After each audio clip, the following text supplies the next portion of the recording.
On December 28th, 2017, a petty online argument turned into one of the most disturbing examples of how virtual conflicts can have deadly, real-world consequences. Two Call of Duty players in the United States were arguing over a wagered match worth just $150. What began as trash talk quickly escalated into something far more dangerous. One of the players, Casey Viner, lost the match and refused to pay. Instead of settling the dispute, he encouraged another individual, Tyler Barris, to swat his opponent, a term used when someone falsely reports a violent crime to police in order to provoke an armed response. Barris agreed. From Los Angeles, Barris called 911 and reported a fake hostage situation, claiming he had shot his father and was holding his family at gunpoint. The address he gave, however, didn't belong to the gamer involved in the argument. It belonged to 28-year-old Andrew Finch, a father who had absolutely no connection to online gaming, the wager, or the dispute. Police in Wichita, Kansas responded, believing they were walking into a lethal hostage crisis. Officers surrounded Finch's home with weapons drawn. Inside, Finch had no idea what was happening. When he opened his front door, police ordered him to raise his hands. Confused and startled, he made a small movement. An officer fired a single shot. Andrew Finch was killed instantly on his own doorstep in front of his family. The shockwave from the incident spread rapidly across the gaming world and beyond.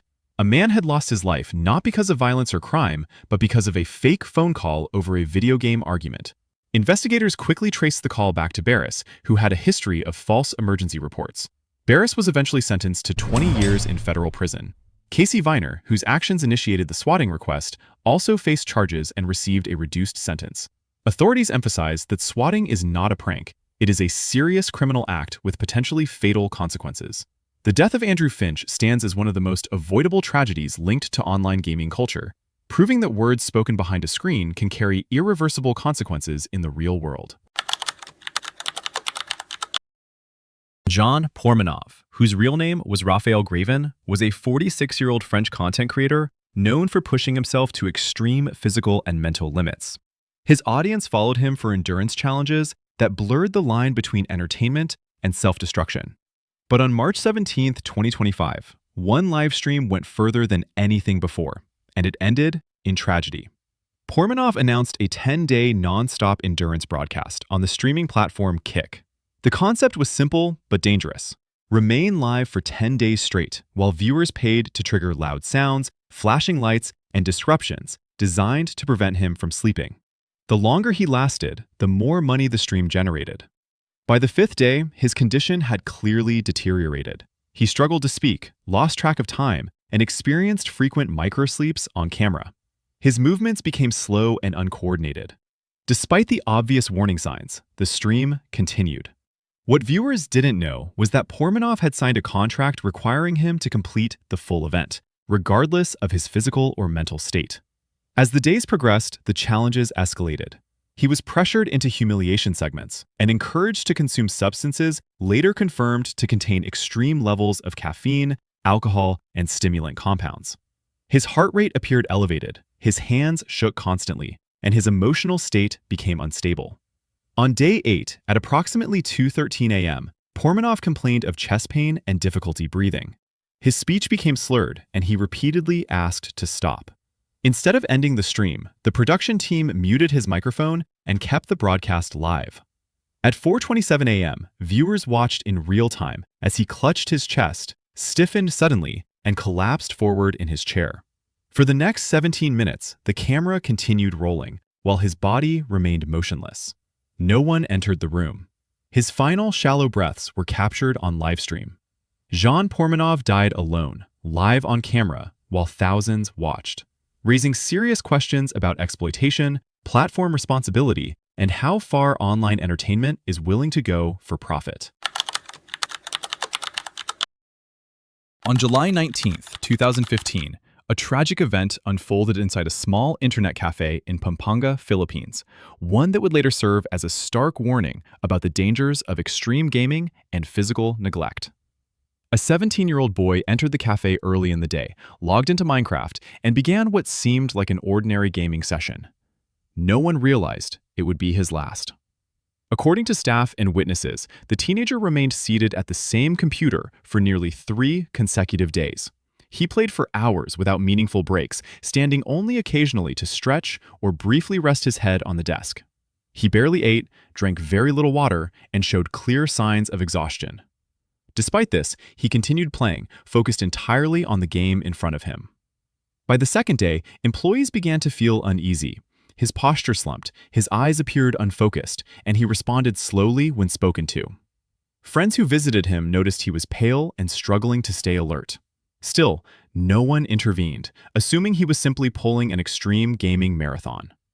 On the third day, the situation reached a breaking point. As the teenager leaned forward to type, his body suddenly went limp. He collapsed face first onto the keyboard and did not move again. At first, nearby players thought he had fallen asleep. When minutes passed without movement, panic set in. Staff rushed to his side and attempted first aid while emergency services were called. Paramedics arrived quickly, but there was nothing they could do. He was pronounced dead at the scene. Medical professionals later determined that the cause of death was cardiac failure, triggered by severe exhaustion, dehydration, and prolonged physical stress. Doctors explained that extended gaming sessions without sleep, food, or hydration can place immense strain on the heart, especially in young people whose bodies are still developing. The incident shocked the local community and spread widely online. It highlighted the dangers of excessive gaming when basic human needs are ignored. What started as harmless entertainment ended in a preventable loss of life, proof that even virtual worlds can carry very real consequences. What began as a family argument over video games ended in a crime so disturbing it shocked everyone who heard about it. In Russia, a young man's obsession with gaming slowly spiraled into violence, fueled by isolation, entitlement, and a complete loss of emotional control. According to reports, the teenager spent most of his time locked in his room, playing computer games through the night and sleeping during the day. His parents had repeatedly warned him about his behavior, concerned that he had abandoned school, responsibilities, and any real connection to the outside world. One evening, his mother finally took away his keyboard in an attempt to force him to stop. Instead of calming down, the situation escalated in the worst possible way. Later that night, while the household was asleep, the young man entered his parents' bedroom. His father was sleeping peacefully, unaware of what was about to happen. The teenager carried a heavy sledgehammer weighing around 20 pounds. To avoid making a mess, he placed a plastic bag over his father's head before raising the hammer. He struck his father repeatedly, 6 brutal blows in total. The attack was sudden and merciless. His father never woke up and died at the scene. After the murder, the teenager calmly confronted his mother and demanded his keyboard back. Terrified and in shock, she complied. He then returned to his room, locked the door, and resumed playing games as if nothing had happened. Hours passed before authorities were alerted and police arrived at the home. He was arrested without resistance and later charged with the murder of his father. Relatives described him as withdrawn, spoiled, and emotionally detached, someone who had been allowed to live without limits or accountability.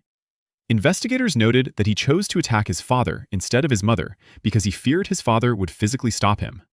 In his own mind, removing his father meant removing the final obstacle between himself and unlimited gaming. But this act did not make him powerful or independent. It exposed how dangerously warped his thinking had become. The case stands as a chilling reminder of what can happen when obsession, lack of boundaries, and unresolved anger are allowed to grow unchecked. In the summer of 2016, Pokémon Go had taken the world by storm. Millions of players were glued to their phones, hunting virtual creatures in the real world. But in Japan, one distracted moment turned this global trend into a deadly tragedy. On August 23, 2016, in Tokushima Prefecture, a 39-year-old truck driver was traveling along a rural road during daylight hours. At the same time, 2 women, aged 72 and 60, were crossing near a railway intersection. The crossing was clearly visible, and traffic conditions were normal.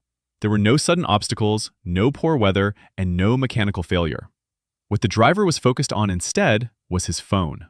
Investigators later confirmed that the man was actively playing Pokémon Go while driving. His attention was locked onto the game, searching for characters on the screen rather than watching the road ahead. Witnesses reported that the truck never slowed down or braked before impact. The vehicle struck both women with full force. The 72-year-old victim died instantly at the scene. The second woman was rushed to a nearby hospital in critical condition, but succumbed to her injuries shortly afterward. Police arrested the driver immediately. During questioning, he admitted he had been playing the mobile game while behind the wheel. He was charged with dangerous driving resulting in death, a serious offense under Japanese law. The case quickly spread across national news, sparking widespread outrage. At the time, Japanese authorities had already issued multiple warnings about playing Pokemon Go while walking or driving. This incident became the most severe example of those warnings being ignored. Public debate intensified around smartphone addiction, digital distractions, and personal responsibility. Following the tragedy, Pokemon Go's developer, Niantic, introduced stronger in-app warnings, reminding users not to play while operating vehicles. The Japanese government also pushed for stricter enforcement of distracted driving laws. Despite these measures, the Tokushima crash remains one of the deadliest accidents ever linked directly to mobile gaming. It serves as a stark reminder that no virtual reward is worth real human lives. One moment of distraction was all it took to permanently destroy multiple families, and to turn a popular game into a symbol of irreversible loss.